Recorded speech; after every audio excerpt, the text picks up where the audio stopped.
Today in this video we will discuss some of the numericals from chapter optics और topic है reflection of light.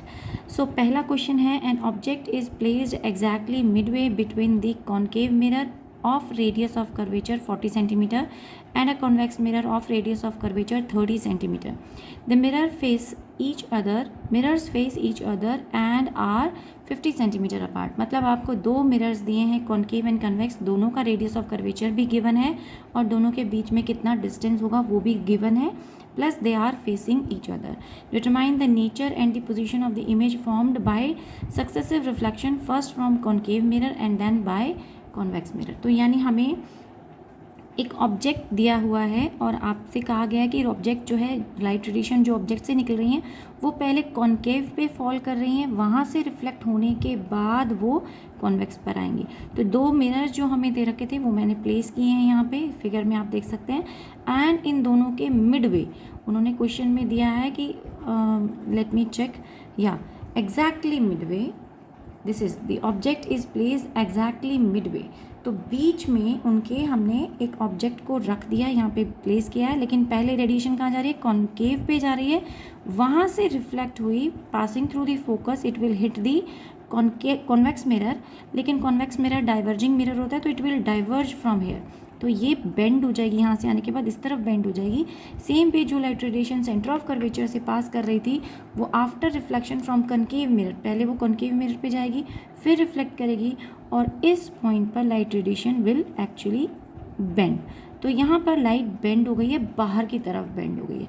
लेकिन हमें क्या लगा, हमें लगा लाइट पीछे से कहीं से आ रही है एंड फाइनल इमेज मिरर के अंदर, मतलब आफ्टर रिफ्लेक्शन वर्चुअल इमेज जो है पीछे की साइड बिहाइंड द मिरर बन जाएगी और उसको हम कहेंगे B', A'. लेकिन अगर ये मिरर नहीं होता तो ये रेडिएशन स्ट्रेट जाती और ये कोइंसाइड करती A', B' पॉइंट पर. तो जो फर्स्ट रिफ्लेक्शन से इमेज बन रही है वो हम निकाल सकते हैं, पहले कैलकुलेट कर सकते हैं, और फिर जो पहली इमेज बनी यानी कि because of image formed by the concave mirror, वो इमेज सेकंड मिरर के लिए ऑब्जेक्ट का काम करेगी. तो हम वन बाय वन कैलकुलेट करते हैं. पहले हम फाइंड आउट करेंगे कि फर्स्ट मिरर से रिफ्लेक्शन होने पर क्या हमारे पास ऑब्जेक्ट की इमेज की पोजीशन आई. तो देखते हैं यहाँ क्या क्या गिवन है. u कितना होगा, तो ऑब्वियसली उन्होंने कहा है कि मिडवे में है, तो इसका मतलब अगर दोनों के बीच का डिस्टेंस 50 था तो मिड तक का डिस्टेंस हो गया 25. तो ये जो पोजीशन आपको दे रखी है ये v की दे रखी है, बट ये माइनस में होगी, लेकिन u की दे रखी है, ऑब्जेक्ट प्लेस्ड है ना, तो u की दे रखी है -25 सेंटीमीटर. पोल से लेफ्ट की तरफ आ रहे हैं तो ये माइनस में होगी, वैसे भी u हमेशा ही नेगेटिव होता है. देन अगेन सेकंड केस में हम फोकल लेंथ बता सकते हैं. इसकी फोकल लेंथ जो है इस वाले मिरर के लिए तो f1 बोल देते हैं उसको, and let us say that is equal to -20. How much, radius of curvature was given as 40. ऊपर क्वेश्चन में मैं देख रही हूँ तो रेडियस ऑफ कर्वेचर आपको 40 दिया है तो उसका हाफ वे हो जाएगा, दैट इज इक्वल टू -20. मैंने लिखा भी हुआ था यहाँ पर. तो -20 सेंटीमीटर आपकी फोकल लेंथ आ गई. Now will just use the mirror formula 1/f is equal to 1/v plus 1/u. So but you need to find out 1/v, that is 1/f minus 1/u. After placing the sign convention and solving we will get v1 is equal to -100 centimetre. Convention के साथ हमें values place करनी है. यहाँ पर f की value -20, u की value -25, this minus minus will become plus, and when you will solve this you will get v is equal to 100. यानी कि इससे फर्स्ट मिरर से, कॉन्केव मिरर से 100 सेंटीमीटर दूरी पर जो है वो इमेज बन गई, final image by the concave mirror. लेकिन दोनों लेंसेज के बीच का डिस्टेंस 50 था और ये टोटल इमेज जो डिस्टेंस अब हमारा कैलकुलेट करके आ रहा है वो 100 आ रहा है.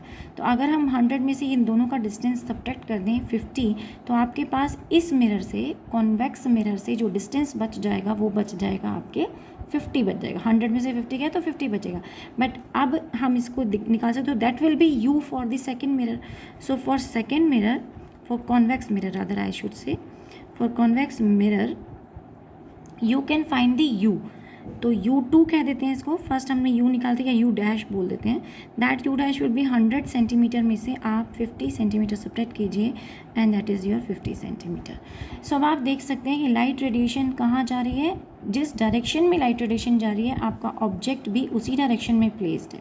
तो यहाँ क्या हमने यू को हम नेगेटिव क्यों लेते थे? कन्वेंशन, सिंपल कन्वेंशन ये कहता है कि अगर आप इंसिडेंट रेडिएशन की डायरेक्शन में हैं तो आप यू को या ऑब्जेक्ट को या इमेज को या फोकल लेंथ को, किसी को भी, उस चीज़ को आप प्लस ले सकते हैं। अगर आप इंसिडेंट डायरेक्शन के अपोजिट मेजरमेंट ले रहे हैं तो फिर नेगेटिव रहेगा। जैसे यहाँ पर सारी चीज़ें, इंसिडेंट तो रे इधर जा रही है लेकिन हम पोल से सारी ऑब्जर्वेशन अपोजिट डायरेक्शंस में लेते आ रहे हैं, तो ये भी नेगेटिव हो गया, फोकल लेंथ भी नेगेटिव हो गया।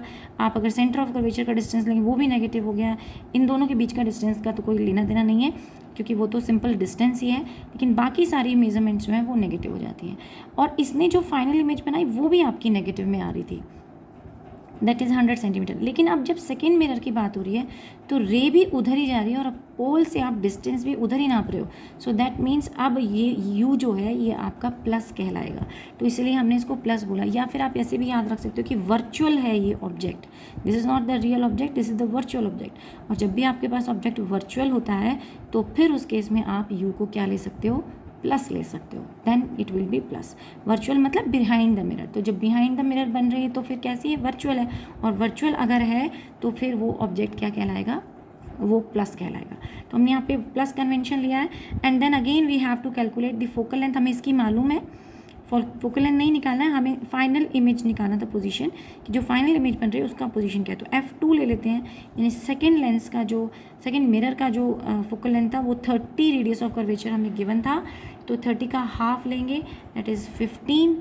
और अब की बार ये कॉन्वेक्स मिरर है तो अब तो ये प्लस होगा।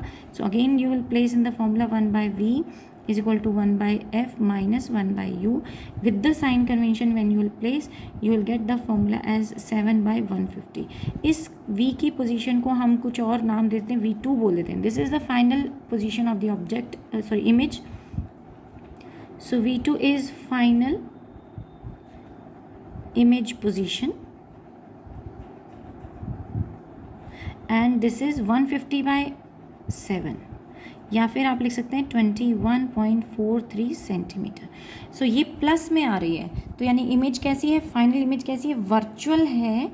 आपकी जो इमेज यहाँ बन रही है, ये जो इमेज बन रही है B', A', जो कि रिफ्लेक्शन से हमें लगा कि वहाँ से आ रही है रेडिएशन, यानी हो तो गई रेडिएशन डाइवर्ज और हमें यहाँ पर फाइनल इमेज बना कर देगी। लेकिन अगर ये मिरर नहीं होता तो ये स्ट्रेट बनती, यहाँ पर ये ऑब्जेक्ट बना और ये फाइनल बन गई इमेज। तो इमेज कैसी आ रही है? वर्चुअल आ रही है और डिमिनिश्ड आ रही है, पुरानी इमेज से डिमिनिश्ड इमेज आ रही है। तो नेचर हम ऐसे डिफाइन कर सकते हैं। Now let us see next question. An object is placed at a distance of 36 centimeter from a convex mirror. A plane mirror is placed in between so that the two virtual images so far coincided. जो भी हमारी virtual image बनी इन दोनों cases में, एक बार तो उन्होंने कहा है कि कॉन्वेक्स मिरर से रिफ्लेक्शन हुई और दूसरा हमने कहीं रास्ते में इन बिटवीन हमने क्या रख दिया? प्लेन मिरर रख दिया, और प्लेन मिरर से भी रिफ्लेक्शन हुआ और दोनों की रिफ्लेक्शन से जो इमेज बन रही है वो जो है कॉन्साइड कर रही है। The plane mirror is placed in between so that the two virtual images so formed coincide. So if the plane mirror is at a distance of 24 centimeter from the object, तो अगर हमने ऑब्जेक्ट यहाँ माना है O, तो O से plane mirror, this is a plane mirror, तो पहली रेडिएशन प्लेन मिरर पे गई और वो वहाँ से रिफ्लेक्ट हो गई, हमें लगा कहीं पीछे से आ रही है। सेम दूसरी रेडिएशन कहाँ फॉल हुई? कॉन्वेक्स लेंस मिरर पे फॉल हुई एंड वो भी डाइवर्ज हो गई और हमें लगा वो भी कहीं पीछे से आ रही है। लेकिन जो दोनों इमेजेस थी वो क्या हो गई? कॉन्साइड हो गई हैं, यानी एक तो रेडिएशन स्ट्रेट जा रही थी तो इन दोनों ने एक इमेज बनाई होगी, इन दोनों रेडिएशंस ने मिलकर एक इमेज बनाई होगी, लेकिन दोनों एक ही पॉइंट पर बन रही हैं तो एकदम क्या कह रहे हैं? कॉन्साइड हो रही हैं। सो अब नाउ दे आर आस्किंग कि मिरर से जो डिस्टेंस है ऑब्जेक्ट का वो 24 सेंटीमीटर, तो ये मिरर से ऑब्जेक्ट तक का डिस्टेंस हमने 24 सेंटीमीटर मान लिया है। और पहले बिगिनिंग में दे रहा है statement, an object is placed at a distance of 36 centimetre from convex mirror, यानी कॉन्वेक्स मिरर से, इस मिरर से के पोल से इसका डिस्टेंस कितना था? 36 सेंटीमीटर। सो अगर ये पूरा डिस्टेंस 36 है और रिमेनिंग ये वाला है तो मिरर और कॉन्वेक्स मिरर के बीच में, प्लेन मिरर और कॉन्वेक्स मिरर के बीच का जो डिस्टेंस है वो कितना आ जाएगा? वो 12 सेंटीमीटर आ जाएगा। अब हमें पता है कि ये प्लेन मिरर है, तो प्लेन मिरर कैसे बनाता है, इक्वल वर्चुअल इमेज बनाता है, लेकिन इक्वी डिस्टेंट होती है, यानी ऑब्जेक्ट का डिस्टेंस जितनी दूरी पर होगा उतनी ही दूरी इमेज की होगी। तो इमेज का जो टोटल डिस्टेंस आना चाहिए था वो कितना होना चाहिए, तो यहाँ से लेकर इमेज तक का डिस्टेंस होना चाहिए, तो 24, मैं यहाँ लिख देती हूँ, that should be 24 centimetre image distance. लेकिन अगर ये दोनों मिरर्स के बीच का डिस्टेंस 12 सेंटीमीटर है, तो इसका मतलब सेकेंड मिरर कॉन्वेक्स मिरर से इमेज का डिस्टेंस भी कितना होगा, वो भी 12 सेंटीमीटर ही होगा। तो यहाँ हमने लॉजिक लगाया, अब इसी लॉजिक को बस हमें अप्लाई करना है so as to calculate. Formula वही है, अगर हम ऑब्जेक्ट की पोजीशन बताना चाहते हैं, ये वाला ऑब्जेक्ट, तो ये ऑब्जेक्ट इस मिरर के लिए कितनी दूरी पर है, 36 सेंटीमीटर पर, अपोजिट डायरेक्शन में है, तो we will take the convention minus, and final image जो बन रही थी वो यहाँ बन रही है, which is P I distance है, वो फाइनल इमेज है, और वो भी हमारी आ गई है, वो कितनी आ गई, 12 सेंटीमीटर। अब ये पॉजिटिव होगी क्योंकि ये उसी इंसिडेंट डायरेक्शन में ही है, हम मेज़र कर रहे हैं, तो this would be positive. And we have to find, देख लेते हैं क्या निकालने के लिए बोला, radius of curve, find the radius of curvature of the concave mirror. R निकालना, रेडियस ऑफ कर्वेचर क्या होता है, twice of the focal length, so that means हमें फोकल लेंथ निकालनी है। तो फोकल लेंथ निकालने के लिए फॉर्मूला में 1/f is equal to 1/v plus 1/u। So ये 1/f है, हम यहाँ पे सिंप्लीफाई करते हैं, and when you place all the convention के साथ, यानी साइन कन्वेंशन के साथ आप वैल्यूज़ यहाँ पे प्लेस करेंगे और सिंप्लीफाई करेंगे, you will get the answer as 18 centimetre. तो फोकल लेंथ 18 सेंटीमीटर आ गया, that means radius of curvature कितना होगा, 36 centimetre. Let us see next question now. In this question, when the distance of an object from the concave mirror is decreased from 15 centimeter to 9 centimeter, that means initially the object was at a distance of 15 centimeter. As it is u, so we'll put the convention minus, और वो उसको decrease कर दिया कहाँ तक, 9 centimetre तक, तो that means the new u will be now 9 centimeter. U dash, let us call it. The image get magnified 3 times than that of the first case. तो फर्स्ट केस में जब आपका U 15 था तब आपकी मैग्नीफिकेशन लेटस से थी M, लेकिन जब आपका सेकेंड केस आया डिक्रीज होने के बाद 9 सेंटीमीटर होने के बाद, तो आपकी मैग्नीफिकेशन हो गई, यानी M डैश तब हो गई 3 टाइम्स ऑफ M, तो वो 3 टाइम्स हो गई है। And they are asking calculate the focal length of the mirror, तो हमें फोकल लेंथ निकालनी है मिरर की। तो we know the relationship 1/u plus 1/v is equal to 1/f। अब मैग्नीफिकेशन का रिलेशनशिप होता है -v/u, बट यहाँ हमें u पता है, v नहीं पता और m भी नहीं पता, m भी एक वेरिएबल है। तो हम क्या करते हैं, हम इस इक्वेशन को चेंज कर लेते हैं दूसरे फॉर्म में, और उसके लिए हम एक नॉर्मल मिरर फॉर्मूला यूज़ कर रहे हैं और इसे मल्टीप्लाई कर देते हैं u से। So this will become u/u will be 1 and this will be u/v, this side will become u/f। So what is 1/1 इधर ही रखेंगे और इसको इधर ले जाते हैं, and will interchange the position, की पोजीशन चेंज कर देते हैं। तो 1 minus u/f is equal to u/v, और वो भी माइनस में। सो ये क्या बन गया, after solving taking the LCM f minus u/f is equal to minus of u/v। लेकिन हमें क्या चाहिए मैग्नीफिकेशन में, हमें मैग्नीफिकेशन में चाहिए -v/u। So we will take, so we interchange this, so equation will be v/u with a negative symbol is equal to f divided by f minus u। ये नीचे की तरफ इंटरचेंज कर दिया हमने इसको, और ये क्या था, this was magnification, so this is the new formula. So let us apply 1/1 the value 15, और दूसरे के लिए हम वैल्यू लगा देते हैं 9। तो हमारी इक्वेशन बन जानी चाहिए, जब हम 15 लेते हैं तो your magnification m will be f/f, minus और माइनस विल प्लस 15। दूसरे केस में 3m, क्योंकि उस वक्त आपका मैग्नीफिकेशन 3m हो गया, 3m will be f/f plus 9। So इन दोनों को इक्वेट कर दें, और you place the value of m here in the second equation, then your equation will be 3 into f/f plus 15 is equal to f/f plus 9.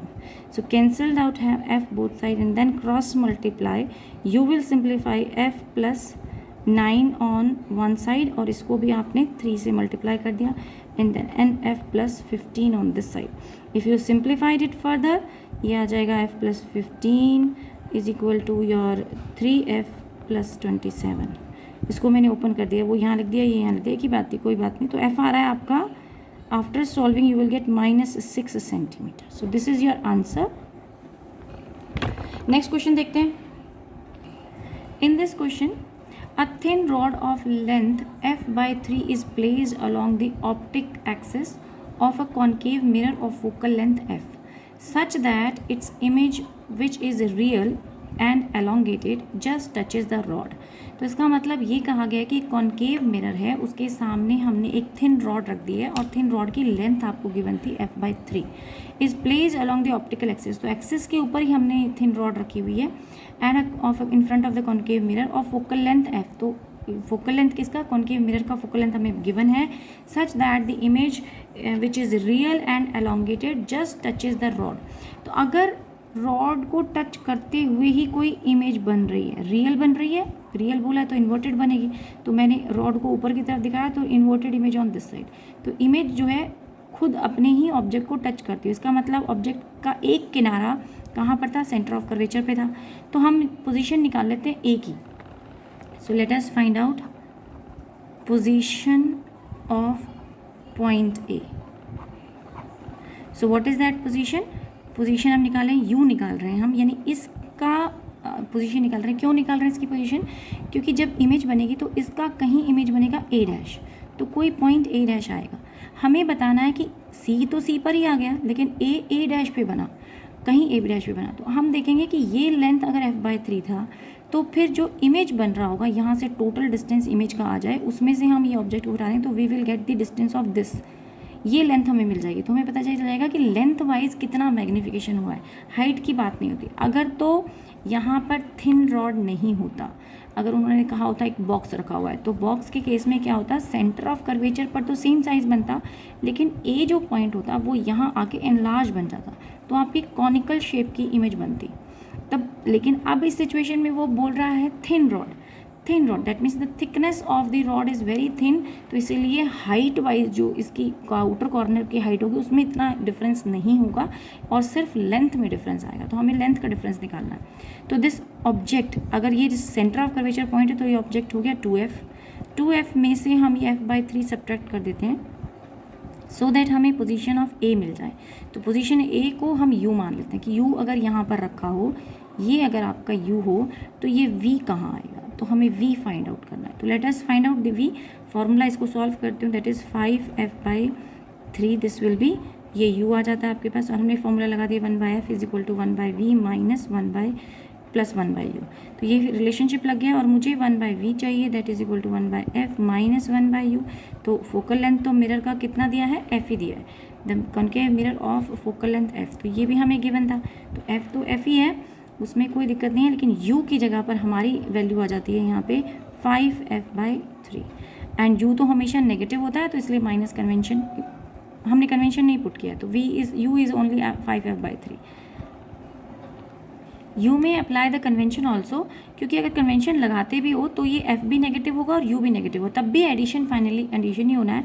तो और v आपका फिर नेगेटिव आना है, तो एक्चुअल में तो u भी अननोन है, f भी अननोन है और v भी अननोन है, तो सब कुछ टर्म्स में ही आ रहा है। तो कई बार जब हमारे लिए अननोन टर्म अननोन ही होती है तो फिर हम उसको कन्वेंशन नहीं देते, लेकिन अगर नॉन होती, जैसे अगर यहाँ पे कोई वैल्यू होती 20, 50, 13 कुछ वैल्यू, देन आपको कन्वेंशन देना पड़ता। तो आंसर पे कोई फर्क नहीं पड़ेगा, this is also negative, this is also negative. आप चाहो तो इस पर कन्वेंशन दे सकते हो। तो मैं एक पार्ट यहाँ कर देती हूँ कि कन्वेंशन आता भी तो क्या होता, 1/v तब क्या हो जाता, माइनस ऑफ 1/f हो जाता और माइनस माइनस प्लस 3/5f हो जाता। तो if you take the LCM 5 of f लेते तो minus 5f plus 3, sorry minus 5 plus 3 that will be giving minus 2/5f। तब माइनस में आता है, लेकिन हमें माइनस साइन की ज़रूरत है नहीं क्योंकि हम अल्टीमेटली और यहाँ सॉल्व कर रहे हैं तो आपका 2/5f आ रहा है। तो दोनों ही सेम ही चीज़ें, आप दोनों में से कोई भी यूज़ कर सकते हो, कोई दिक्कत नहीं है। बट हम जनरली जब वैल्यूज़ ना हो और सिर्फ अननोन टर्म्स की फॉर्म में आ रहा तो उसको फिर मैग्नीफिकेशन, उनको वैल्यूज़ नहीं देते। तो चलिए अब आप देख लेते हैं आगे क्या हुआ। तो v हमारे पास आ गया, ये आ गई v आपके पास आ गई 5f/2, पॉजिटिव या नेगेटिव, बट हमें तो मैग्नीट्यूड ही चाहिए, तो हम क्या लेते हैं, लेंथ ले लेते हैं इमेज की। लेंथ ऑफ इमेज क्या होगी, यानी ये डिस्टेंस जो था, ये पूरा टोटल डिस्टेंस 5f/2 है, उसमें से आप 2f सब्ट्रैक्ट करेंगे so that you will get the length of A.